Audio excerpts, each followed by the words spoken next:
కోరుకుంటున్నాం. యాక్చువల్గా మా ట్రస్ట్ తరఫున మేము ఇద్దరికి మాత్రమే, ఒకళ్ళు లేక ఇద్దరికి చెప్పిన అలాగా కాలేజెస్ని సెలెక్టివ్గా తీసుకుని వీఆర్ స్ప్రెడ్డింగ్ అవర్ మెసేజ్.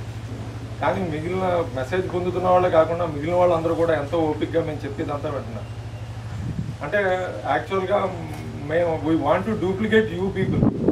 మాలాగా మీరు తర్వాత కొంతమంది అచీవ్ చేసిన తర్వాత నలుగురికి ఉపయోగపడాలన్నదే మా అభిప్రాయం అన్నమాట.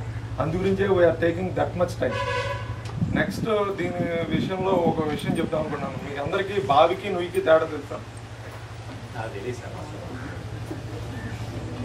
నుయ్యి అన్నది పెరట్లో ఉంటుంది, అది వాళ్ళకే ఉపయోగపడదు.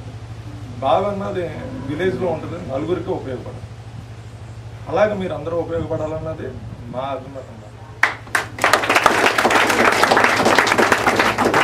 ఇప్పుడు ఇద్దరు సెలెక్ట్ చేసామంటే మిగతా వాళ్ళని సెలెక్ట్ చేయలేకపోయామా అన్న బాధ మాకు ఉంటుంది.